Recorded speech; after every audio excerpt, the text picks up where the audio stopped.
Hood Talk News, we on fire. Yo, yo, yo, what's good, man, we got a show for y'all today, man.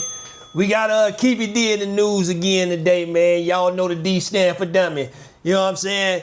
And this is first day of trial, man. They picking the jury, you know what I'm saying? We got CNN breaking this thing down, man. We gonna react to this. With no further ado, let's get into it, y'all. Okay? Yes, ma'am. Waiver of one challenge is not a waiver of all. And then, like we just talked about, the challenges for cause will be up the bench after each side is finished with their questioning.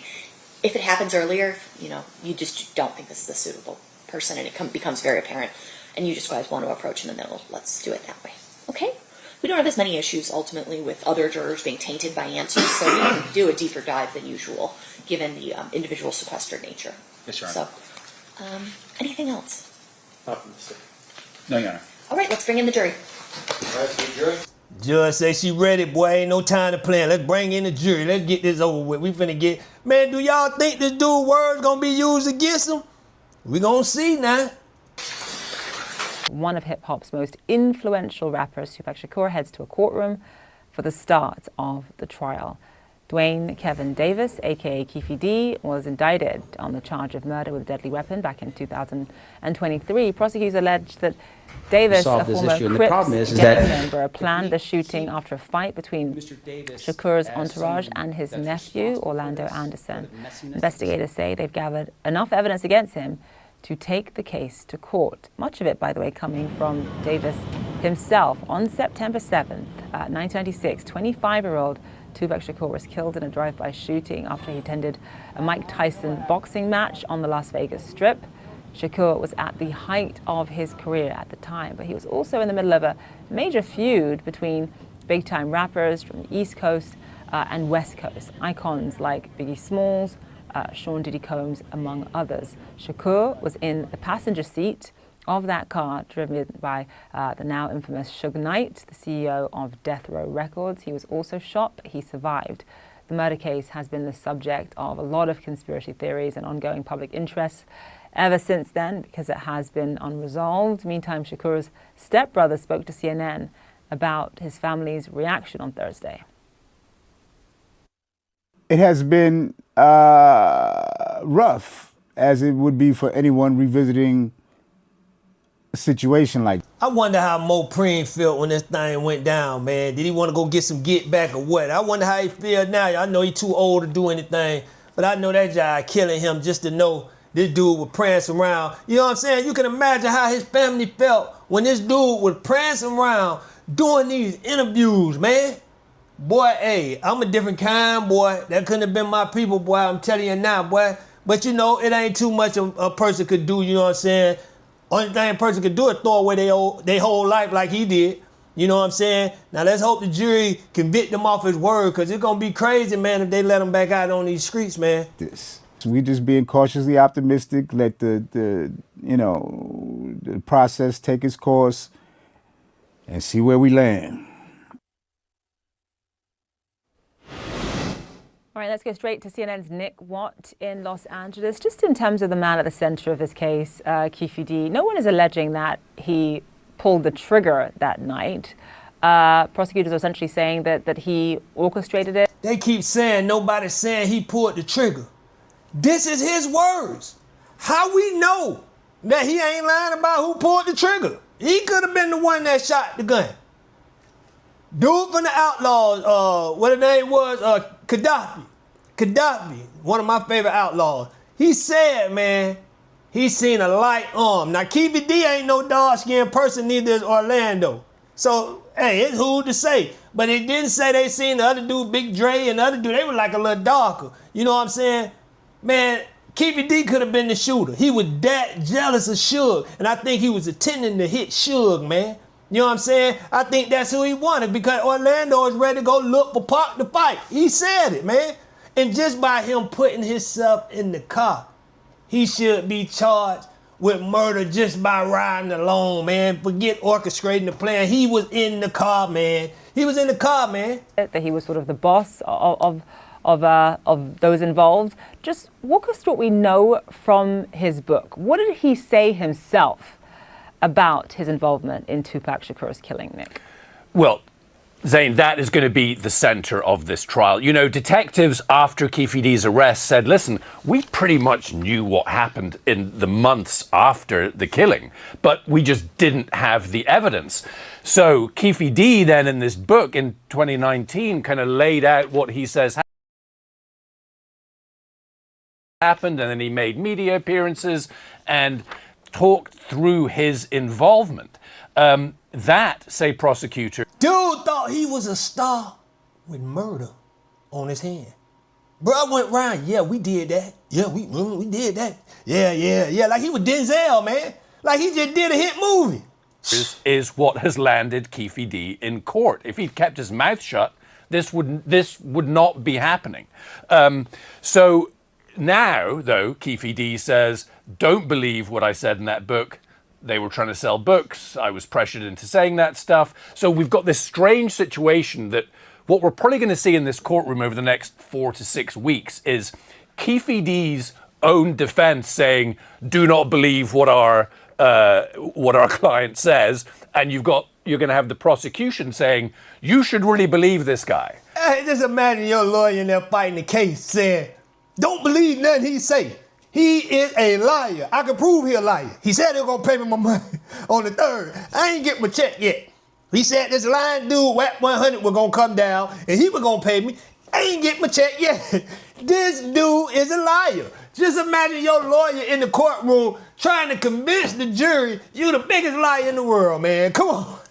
So that is going to be what plays out. Because Keefe D now is saying, I wasn't even there. I wasn't even in Nevada when it happened. And, you know, those words of Keefe D are really all that the prosecution has. You know, there's no murder weapon. There's no surveillance video. The 3 other people who were in that white Cadillac with Keefe D that night, they're all dead, including Keefe D's nephew, Baby Lane. Hey, somebody in my comments, salute to them. I forgot who it was, but they said he's going to try to pull a YSN Woody. They say he's going to try to go stupid like that. You know what I'm saying? But I don't think that's going to help him, man. I don't think that's going to help him, man. The man was sane enough to go do interviews and tell us how he did it. Yeah, we did that. Boom, boom, boom. Did something from 40 years, 30, 40 years ago. And he still got the memory to go do an interview on exactly what happened. He knew what he was doing. He knew it. I don't care how much the lawyer try to convince us he a liar. We know he a liar, but he ain't lie about that. He told the truth about the right thing. Well, the wrong thing in his case. The right thing is alleged to have been the man who actually pulled the trigger. But under Nevada law, they're saying that Keefe D was the boss, he was the shot caller, and therefore he can be charged with murder. So it is going to be fascinating to see how... I don't think he was the boss or the shot caller. I think he was so jealous of Suge, Orlando probably ain't know what was going on. He probably was like, huh, man, I just want to go fight him. No, man, we gonna get them. We gonna get them. We gonna kill them niggas. We gonna get them.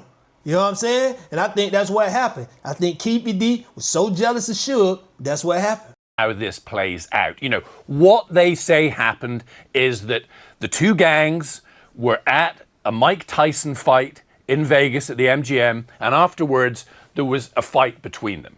And that is on video. We do have that video, which allegedly shows Tupac and Suge Knight and some others seeing Baby Lane, Keefe D's nephew, going over and they start beating him up. And allegedly after that, Keefe D made the call, enough is enough, got the weapon, got in the Cadillac, followed Suge and Tupac, who were in a black BMW driving to a club. That's what I'm saying. That dude was jealous. You heard what he said. Baby Lane wanted to fight him. He said that in the interview. He wanted to fade Tupac straight up. Keefe D made it his business to go find a weapon. He made it his business. It wasn't no that, man, let's just go find him and fade him up. Woo, woo, woo. He made it his business because his angle was to kill Suge, I'm telling you. That was his angle. He been jealous of Suge since the football team, and he ain't go nowhere and Suge did. Suge went off to the NFL and everything. Keefe still in the hood trying to play big time when Suge was really big time. And then he was jealous of that. He was jealous of that, man. Drive-by. He was so jealous. I don't mean to keep stopping it, y'all. But he was so jealous that now he even so delusional, he's saying he helped Suge run death row. Bro, stop it. It's over. Shooting, Tupac was shot a few times, died 6 days later. It's now 30 years later, and we are finally going to see this in a courtroom. As you mentioned, Zane, listen, he would still be a 63-year-old guy just chilling in his house. Instead, he is in... It got cut off, but he said he'd have been a 63-year-old if he wouldn't have ran his mouth. That's what this man said, but it got, when I was getting it, it got cut off. But he said he would have been a 60-year-old man in his house with no worries if he wouldn't have ran his mouth. A courtroom, he could face life. He is, as I say, 63 right now. Zane? Jury selection begins today for the man charged in Tupac Shakur's 1996 shooting death on the Las Vegas Strip. Now, the prosecution will focus on his 2019 memoir, where they say Davis implicated himself. Davis has pleaded not guilty, and legal experts have said that his defense may try to show that past statements are false. What he said 30 years ago, got money for war, can't feed the poor. That's still relevant. That's still active, relevant, current statement today, and he has a lot of wisdom in his music. It's been nearly 30 years since the murder of one of the most influential artists in history, and we're still asking who killed Tupac. Today, jury selection begins in the trial against the only person ever charged in his death, Duane Davis, who goes by the name Keefe D. He's not... Boy, look like a black Santa Claus. Look at him, man. Boy, you pitiful, dog. You pitiful, dog. For real. Accused of pulling the trigger, but rather... He took a good one. Orchestrating the whole thing. Now, he was arrested back in 2023. Tupac Shakur was killed in a drive-by shooting near the Las Vegas Strip on September 7th, 1996. And Davis is one of the only people still alive who was at the scene of the crime, the other person being Suge Knight. And he's serving a 28-year prison sentence in another case. So today, that moment in history returns to the spotlight. So what they got you for, man? Biggest case in Las Vegas history. Oh, yeah? Yeah. Like recent? September 7th, 1996. I ain't worried about it. I ain't care. So joining me now, former federal prosecutor Elise Adamson. Welcome back. Okay, it's been a long time coming because Keefe D's been running his mouth the entire time. I mean, just to be honest, he's been very... Hey, the news people even got to get at him, man. They like, this got to be the dumbest gangster, wannabe, criminal, whatever he is, man. You know what I'm saying? Once upon a time, whatever he was, boy, this boy is the dumbest, man, I swear. Even the newscaster knows. About what has happened, I want to play an example from when he was talking about this publicly. You said the shots came from the back. Big Dre, Orlando. Who shot Tupac?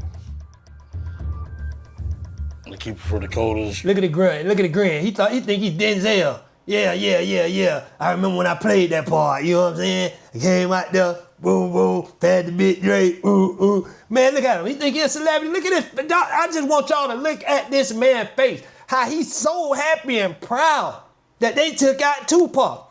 He finally feeling like he finally getting what he deserved in life. Being looked at as the big man. I did that. Yeah, I did that.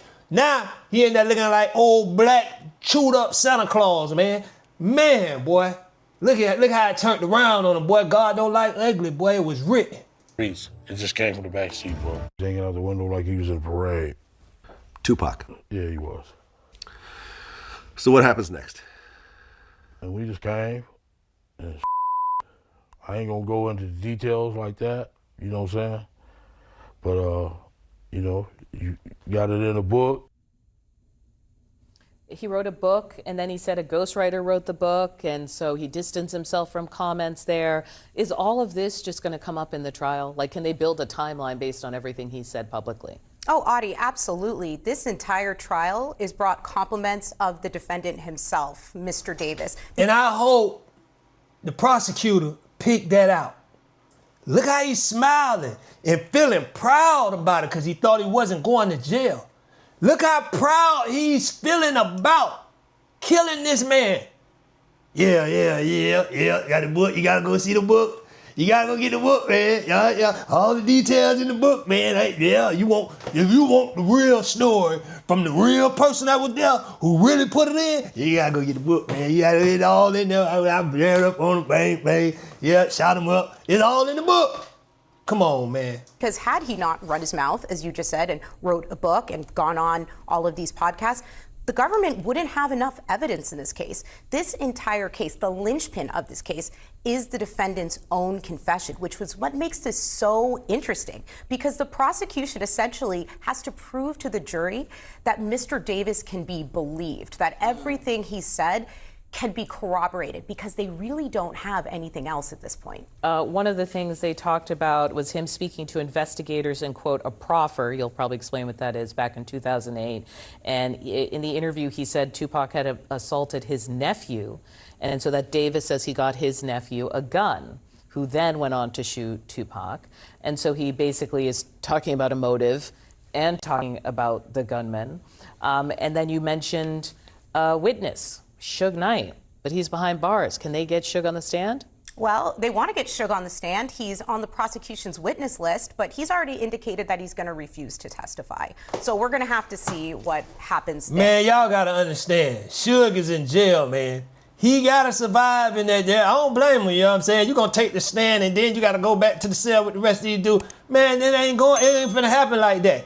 Y'all ask people to put their life in danger, you know what I'm saying, to come and talk on a case that y'all already got him with his own words saying everything. You shouldn't need Suge. I believe him. Everything he said out of his mouth about that case, and investigators already said, you know what I'm saying, a lot of stuff they had and evidence and all that stuff, well, they ain't got no physical evidence, but all the stuff, you know what I'm saying, that witnesses said, the statements that was given back then, the things that Keefe D came and said, all that add up. All that add up, man. I think they gonna get him. I just feel they gonna get him, y'all. The proffer you mentioned, let's talk about that. So a proffer session, usually it's kind of an off-the-record conversation you have with authorities, and what authorities promise in exchange for information is that they're not going to prosecute you for anything you say in that room. But here's the important part, Audie, that Mr. Davis did not understand. That meant they couldn't prosecute him for things he said in that room during that session.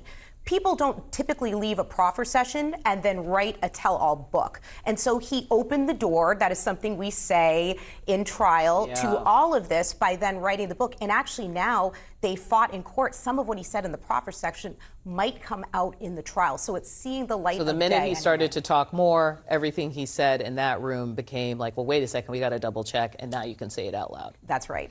Nearly 30 years after one of hip-hop's most influential artists was killed, the long-awaited trial for the murder of Tupac Shakur is finally getting underway, with jury selection beginning today. Shakur was killed in a drive-by shooting in Las Vegas in 1996 at the height of his career.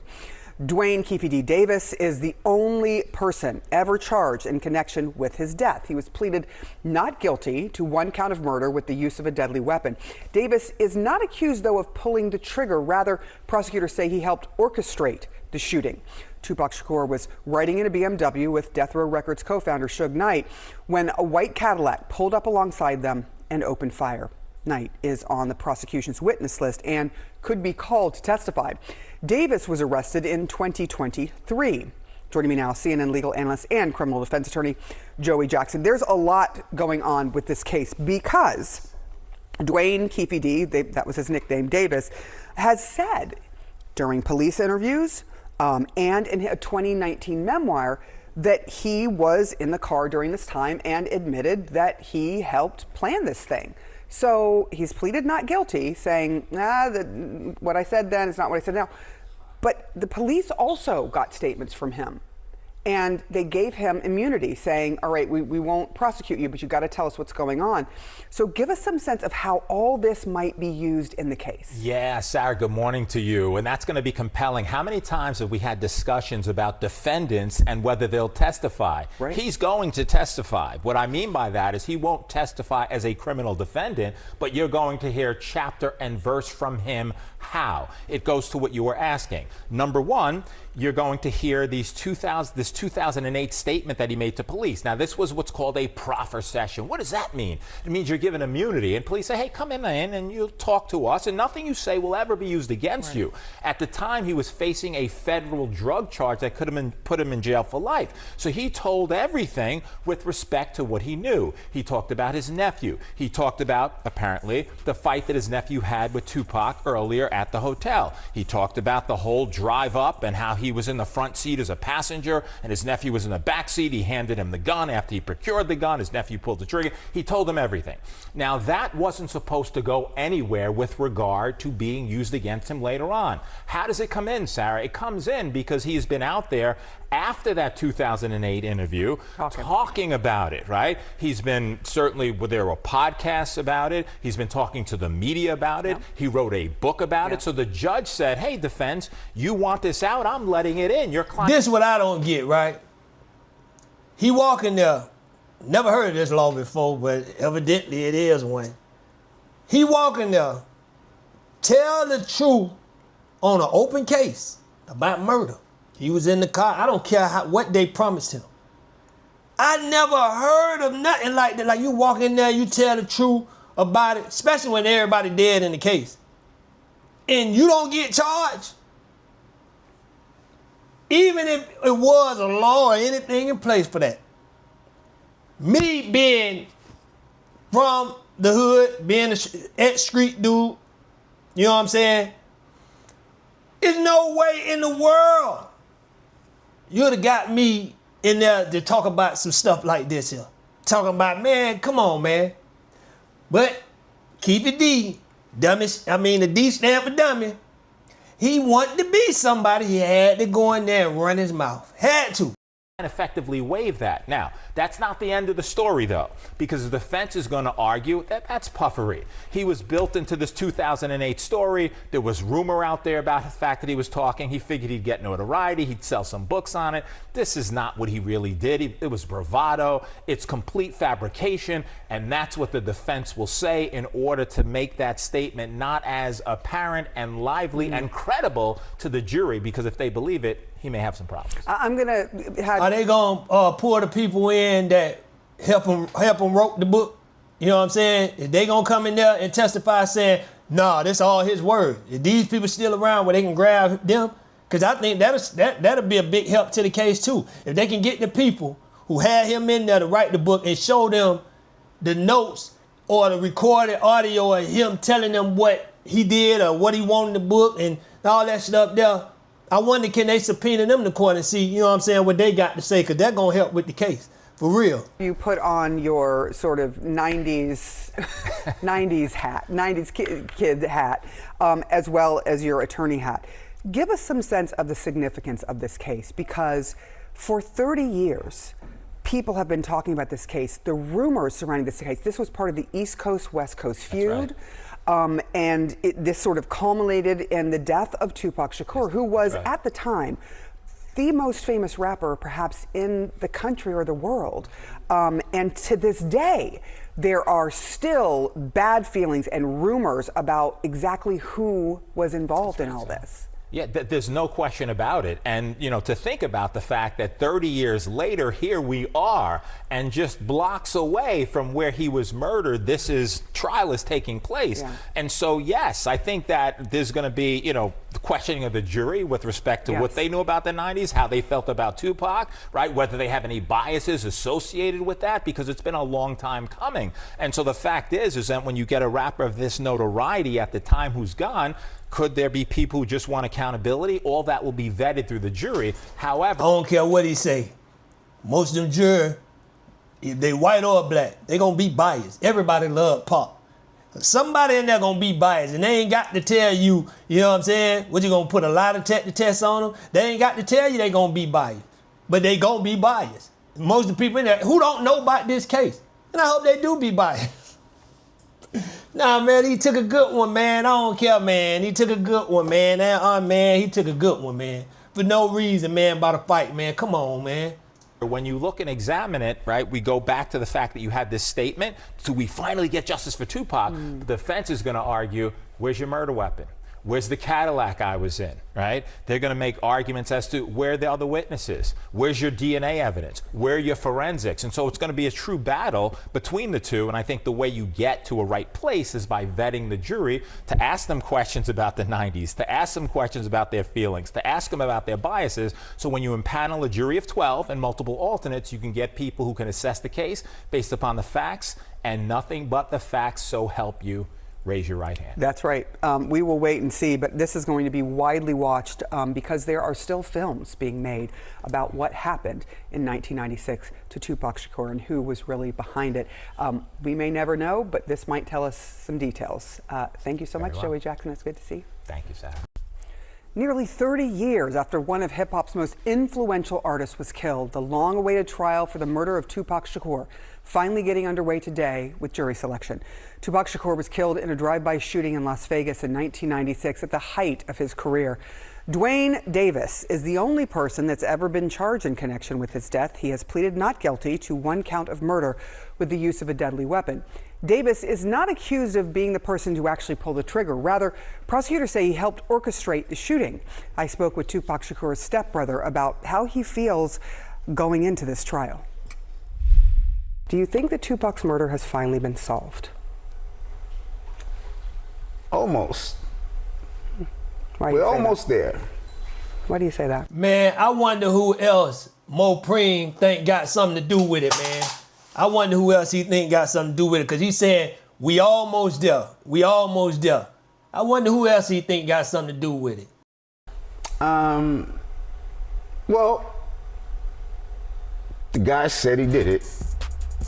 He said he did it. Rhodey did it, or was part of what happened there. And now he's saying he didn't. So we'll see in court. I don't know. Our Nick Watt is watching all of this and gives us a sense of what we can expect from the trial. Oh, yeah? The shooting, the killing of Tupac Shakur at a stoplight in Vegas late one night after a Mike Tyson fight nearly 30 years ago. Back then, many thought Tupac's death was down to the East Coast-West Coast rap rivalry that had flared up in the early 90s. Just 3 months before he was killed, Tupac released Hit 'Em Up, dissing and threatening his friend turned rival Biggie Smalls and other East Coast rappers. Biggie was gunned down and killed 6 months after Tupac. No one has ever been charged with his murder. But here's what prosecutors will argue at Keefe D's trial that starts this week, detailed by a homicide detective. Hey, I wonder if he gonna mention Diddy, because he sure keeps saying Diddy in interviews. I wonder if they gonna bring that up in trial. That Diddy, because hey, listen, y'all, if he's saying Diddy had something to do with it, right, and they convict him, they gonna probably look into Diddy too. I don't know, man. Just after Duane Davis, Keefe D's arrest. As we all know, Tupac Shakur was an artist who was signed with Death Row Records. And that Death Row Records and its CEO, Marion Suge Knight, were closely affiliated with the Mob Piru criminal street gangs, and that they had an ongoing feud with the Southside Compton Crips. Duane Davis was the leader and shot caller of the Southside Compton Crips. Members of both gangs were, say police, at the Tyson fight in the MGM Grand that night. And afterwards, in the lobby, Tupac, Knight, and others spotted Keefe D's nephew, Orlando Anderson, and beat him up. Little did anyone know that it is this incident right here that would ultimately lead to the retaliatory shooting and death of Tupac Shakur. Duane Davis began to devise a plan to obtain a firearm and retaliate against Suge Knight and Mr. Shakur for what... Well, he was waiting on that moment. That's why he went and found that pistol. I'm telling you, he was waiting on that moment, probably since they were kids, like, boy, I hate this dude, but I ain't really got no reason to do nothing to him, because it's all over jealousy. But boy, he ever crossed the line. And that's what he been waiting on, man. Occurred inside. That's why he was side talking with Diddy. Now, y'all supposed to grew up with Suge. You supposed to got on the phone and been like, hey, man, dude trying to take you out. It wasn't no calls made like that. Suge never said nothing about that. You know what I'm saying? And then you said, and he probably come in there and talk. See, that was gonna make his case look crazy. In one hand, he gonna say Diddy did it. Then in that hand, he gonna say Reggie did it. You know what I'm saying? Did he help pay for it? So, you know what I'm saying? All this crazy stuff. Man, all the prosecution got to do is pull everything up he said after that, right? All the lies he told after, you know what I'm saying, he got caught up. And pull up every story he told on all the interviews he was on. They stayed consistent, the same. You know what I'm saying? They stayed the same, man. Every time he told the story, it wasn't nothing, wrote up, wasn't nothing never different on that story. But notice, when he got jammed up, every story he told then, everything was different ways. It was Reggie, it was Diddy, it was this person. Suge even know. Come on, man. Come on now. The hotel against Mr. Anderson. Anderson, his uncle Keefe D, and 2 other men allegedly got into a white Cadillac and followed Knight and Tupac, who were in a black BMW en route to a club. Investigators allege it was Anderson who actually pulled the trigger. Were you involved in any way in the death of Tupac Shakur? Watch he give you that same grin Keefe D gave you. He gonna give you that same grin like, yeah, we did that. No, I was not involved. Anderson was shot and killed 8 months after that interview with CNN. Keefe D is the only man who was in that white Cadillac who is still alive. He's now 63. No one says he pulled the trigger, but he was, they say, the shot caller. And under Nevada law, he can still be charged with murder.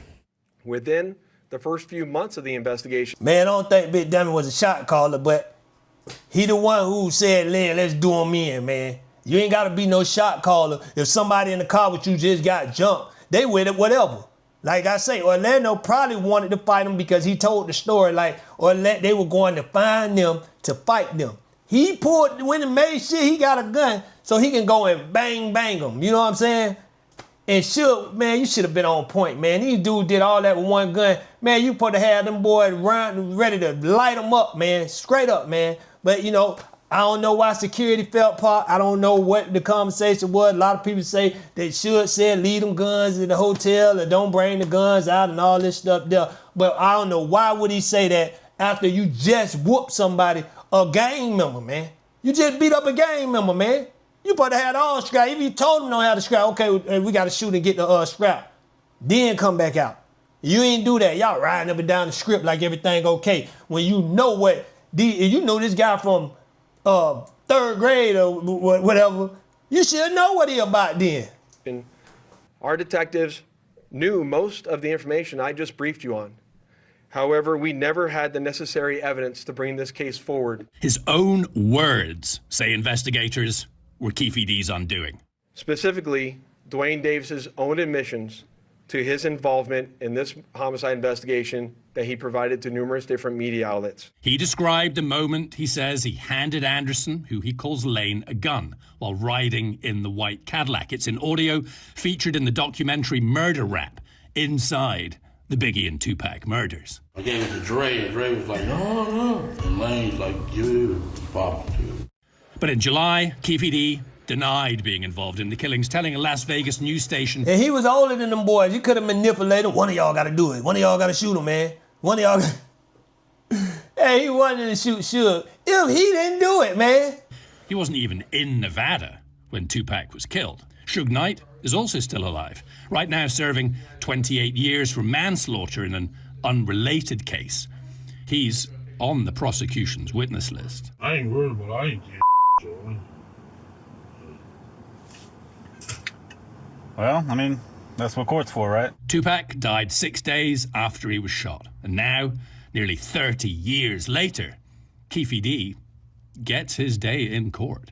Nick Watt, CNN, Los Angeles.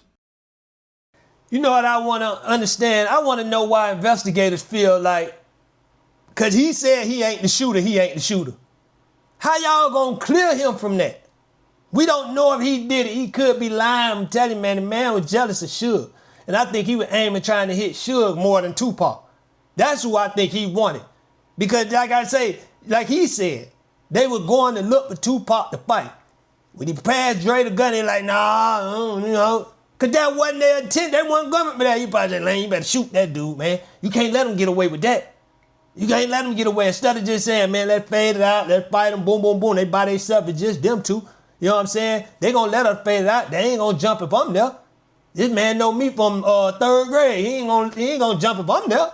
You know what I'm saying? Evidently, you know what I'm saying, I think Suge got caught up in who they was. I'm Suge Knight. I'm this Tupac, man. I'm worth $100 million. You think somebody wanted to try and do something to me? He got caught up in that. He got caught up in into everybody was scared of him. But not the streets. That's industry stuff. The streets will never be scared of nobody in the industry. Straight up. Because most of the time the industry people is selling the street dude's image. You know what I'm saying? So the street dudes are really that. The industry dude is, you know, they playing like that. Some of them semi that. You know what I'm saying? But you got a job, man. You got a job. So anybody that got a job that they go to every day, a rapper, a producer, a record label exec, getting paid real checks, you ain't no gangster, man. You ain't no gangster, man. You ain't, they leave that to the street dude. And they know that, right? And they know they not finna risk everything they got on the table. But they want that image. They want to play that. Sometimes it get rough, man, when you trying to play that, man. Sometimes it get rough, man. You know what I'm saying? Because it's like going, whoo, calling out the street dudes. It's like you calling out the street dudes when you do that. When you try to start acting like them, they going to come in and they going to test. And they want to see if you really about that. When you claim that. You know what I'm saying? But hey, man, what y'all think? Y'all think Keefe D words is really going to hold up in court from what he said? You know what I'm saying? Everything he told, I hope it do. You know what I'm saying? But y'all let me know at the bottom, and don't forget to hype me up, like, share, and subscribe. You rocking with the realest platform on the planet. Hood Talk News. I'm out.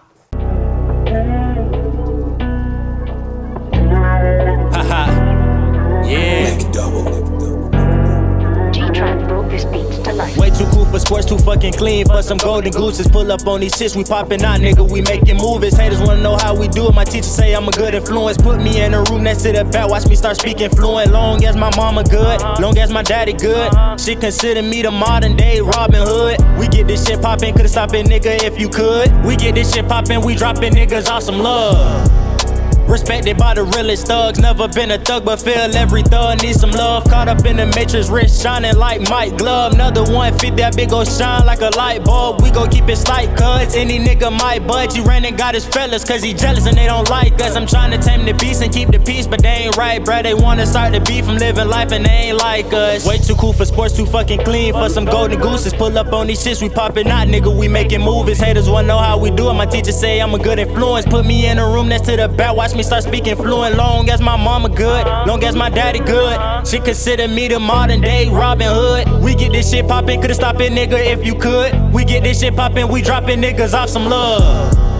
And haters wanna see us go, we poppin' out this bitch like a motherfucking TV show. More baddies than the baddies, and I ain't tryna get married on some upscale shit. And lil' mama a little savage, goddamn, can I grab it? I'm just playing, but can I grab it? They say the way I flip this money, I should be in gymnastics. Say the way I kill this beat, you should dead it in the casket. Watch the way I'm pulling up, matte black, so nasty. Slow mashing, I let them pull past me. Once I hit the gas, man, they know it's no catching. Competition waiting, faking, hating for no reason. All my competition might be dead in prison. Now I see the vision, stay true to your religion. She made them catch the Holy Ghost, she popped it like a pistol. She made her spin up all his dough by acting like she miss him. Now he got issues, give his ass a tissue. Way too cool for sports, too fucking clean for some golden gooses. Pull up on these shits, we poppin' out, nigga, we making movies. Haters wanna know how we do it, my teacher say I'm a good influence. Put me in a room that sit up back, watch me start speaking fluent. Long as my mama good, long as my daddy good, she consider me the modern day Robin Hood. We get this shit poppin', could've stopped it, nigga, if you could. We get this shit poppin', we dropping niggas off some love. Way too cool for sports, too fucking clean for some golden gooses. Pull up on these shits, we poppin' out, nigga, we making movies. Haters wanna know how we do it, my teacher say I'm a good influence. Put me in a room next to the back, watch me start speaking fluent. Long as my mama good, long as my daddy good,